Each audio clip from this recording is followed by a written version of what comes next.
રાજ્યમાં ધીમે ધીમે વરસાદી માહોલ બની રહ્યો છે। ઘણા વિસ્તારોમાં ભારે તો ઘણા વિસ્તારોમાં હળવાથી મધ્યમ વરસાદ પડી રહ્યો છે।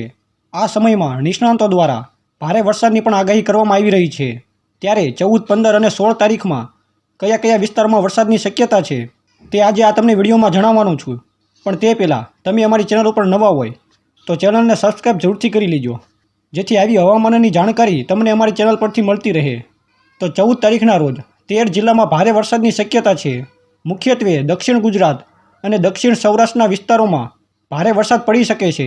ગીર સોમનાથ, અમરેલી, ભાવનગર, નવસારી અને વલસાડમાં છૂટાછવાયા સ્થળો પર ભારેથી અતિ ભારે વરસાદની શક્યતા છે।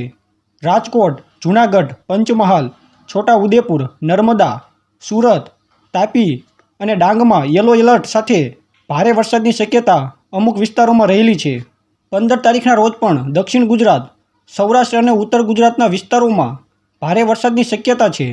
દક્ષિણ ગુજરાત અને સૌરાષ્ટ્રના વિસ્તારોમાં છૂટાછવાયા સ્થળો પર અતિ ભારે વરસાદની પણ શક્યતા છે, જેમાં ગીર સોમનાથ, અમરેલી, ભાવનગર, વલસાડ, નવસારી અને સુરતમાં ઓરેન્જ એલર્ટ અપાયું છે।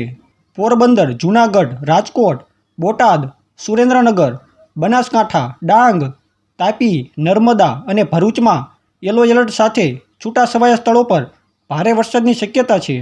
અને 16 તારીખના રોજ રાજ્યભરમાં સાર્વત્રિક વરસાદનો રાઉન્ડ જોવા મળી શકે છે।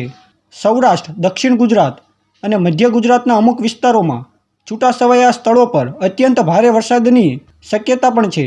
જૂનાગઢ, ગીર સોમનાથ, અમરેલી, ભાવનગર, સુરત, તાપી, ડાંગ, વલસાડ અને નવસારીમાં અત્યંત ભારે વરસાદની શક્યતા છે।